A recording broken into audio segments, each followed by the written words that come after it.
It's not going to be easy for you. And to get that strength, you will gain that strength. The closer you are to Allah, the stronger you'll get. And you'll get close to Allah when you recite His words calmly in the middle of the night. And then Allah starts talking about the benefits of the night prayer. Why specifically the night time? Inna nashi'ata al-layli. No doubt about it. This getting up in the night. Hiya ashaddu wat'an. It is more firm when it comes to planting your feet. In other words, there are no distractions. There's nobody else calling you. There are no other obligations. The world is asleep. Your feet are planted more. And then ناشئة الليل يعني تصرفا وأقوى مقيلا يعني actually no, I skipped that. العبادة التي تنشأ بيد. All the worship you're going to stand up and do at that time is going to be firmer. It's going to plant your feet deeper into the ground. What actually means to penetrate onto the ground and step. وَطَأَ يَطَأُ, to step on the earth and to leave an imprint. So your feet will get imprinted where you stand. You'll be planted. You'll be firm. And this is actually imagery, kinaya in the Qur'an. It alludes to something. And the allusion here is, when the Prophet ﷺ's feet are planted in the ground in prayer, his feet will be planted when he stands by his message. إِثْبَاتُ الْقَدَمِ. We say, وَثَبِّتْ أَقْدَامَنَا وَانْصُرْنَا عَلَى الْقَوْمِ الْكَافِرِينَ. Plant our feet firm. Well, you'll become firm in your beliefs and firm in your delivery, in your confidence when you develop this relationship with Allah. That's the instruction given to the Prophet ﷺ. وَأَقْوَى مُقِيلًا. And it's more upright in terms of speech. In other words, your words are not filled with distraction of anything else.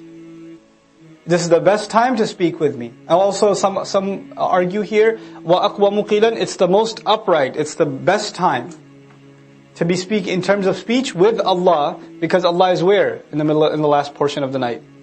It's the closest. So the best time to talk to me is then. وَأَقْوَى مُقِيلًا. Just ask Allah to forgive you. That's all I'm asking. Ask your master to forgive you.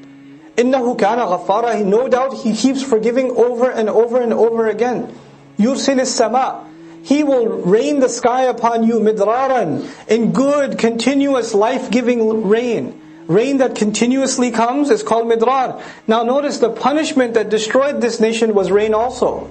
Was water also. But actually when rain is calmed down, when it's not gone wild, then it's a source of life. It's a source of vegetation. It's a source of, a healthy society. وَيُمْدِدْكُمْ. And if you just ask Allah for forgiveness, He will extend you. بِأَمْوَالٍ وَبَنِينَ. With money and children.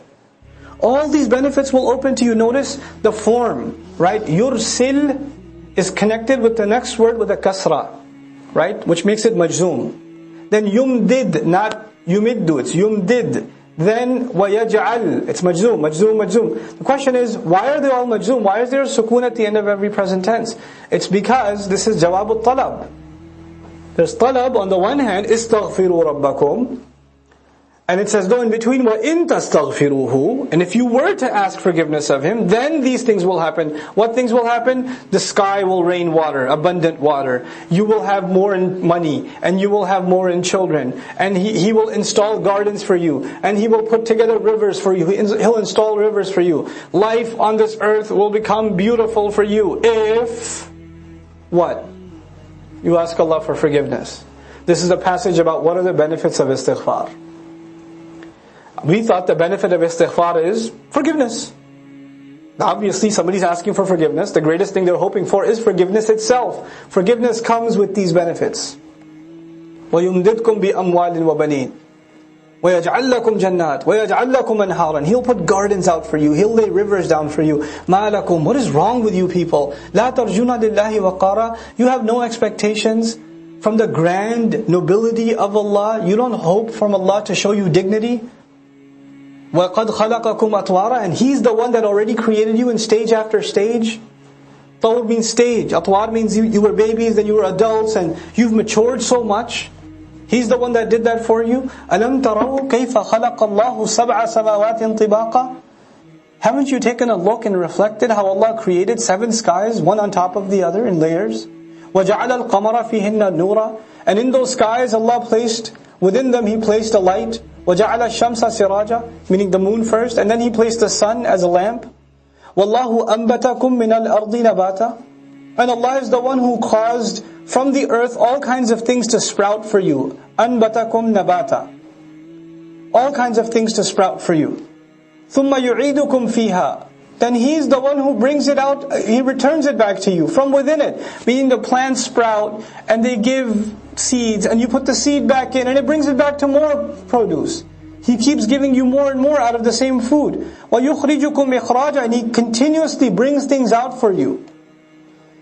وَاللَّهُ جَعَلَ لَكُمُ الْأَرْضَ بِسَاطًا, and He leveled the earth down for you and made it easy for you to walk on. لِتَسْلُكُوا مِنْهَا سُبُلًا فِجَاجًا, so that you can pursue from it all kinds of paths and go through all kinds of valleys. Fijaj means, open space between two mountains. Otherwise it's hard to tread and to tread that path. And He opened those roadways for you. قَالَ نُوحُ الرَّبِّ إِنَّهُمْ عَصَوْنِي. Nuh alayhi salam's monologue continues. So this part was all. It's still continuously still. It's a conversation between Allah and Nuh is talking alayhi salam. Nuh is saying, I said this to them, I said this to them, I said this to them. All the things you taught me to tell them, I told them. I tried to remind them publicly, privately, in council settings, in family settings. All these settings I exhausted. And then Allah says, go back and says, and then finally Nuh said, Rabb, my master, innahum asawni, they have disobeyed me. Now the past tense is yud'asawni, they've disobeyed me. Not ya'sunani, they disobey me. Which means He's done with them. It's done, Ya Rabb. وَاتَّبَعُوا, and they have followed مَنْ لَمْ يَزِدْهُ مَالُهُ وَوَلَدُهُ إِلَّا خَسَارًا. They have followed someone who cannot increase them in wealth, nor can he increase them in children, except in more loss. That's the only thing that they can increase in now. وَمَكَرُوا مَكْرًا كُبَّارًا, and they made a huge plot against him. They made a huge plot against, undermining his efforts. And it seems the closer he got to building the ark, the more intense his da'wah became. And so they started seeing some effect of his call and the warning, because he can imagine if he's got only 1 or 2 days worth of work left, he's really scared for these people. So he's going out of his way to warn them now like never before. So some people are getting a little shaken and they're being pulled towards him, and the leaders of their tribes see that. So they made a new plan, and their plan was to make people feel like if they accept Nuh's call, not only are they dumb, because they would think that the messengers, they're crazy people, etc. Don't follow a crazy person. But actually they will make people feel like they're traitors, that they're abandoning the expectations of their elders, that they're an embarrassment to their family legacy. That sort of line of reasoning. So they said, وَقَالُوا لَا تَذَرُنَّ آلِهَتَكُمْ, don't you dare leave your gods, they said. They went around making a counter da'wah. وَلَا تَذَرُنَّ وَدًّا, don't you dare abandon Wad, one of the names of their false gods. وَلَا سُوَاعًا, and don't leave Suwa'an. وَلَا يَغُوث, don't leave Yaghuth, and Ya'uq, وَنَصr, these are names of their gods. They called them by name so they could scare people and say, you're going to leave Yaghuth? You're going to leave Nasr after all he's done for you? Have you forgotten his powers? Don't you think the curse will come on you, etc., etc.? So they went on this this huge campaign to undermine the call of Nuh alayhi salam, and it worked.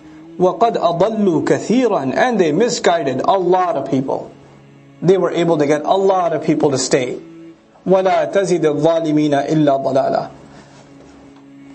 And these guides, these misguides, these idols were not able to increase wrongdoers in anything except even more misguidance. مِمَّا خَطِئَاتِهِمْ, because of the kinds of mistakes they made, أُغْرِقُوا, they were drowned. فَأُدْخِلُوا نَارًا, then they were thrown into the fire. Then they were entered into fire. Allah tortured this nation with water and then with fire.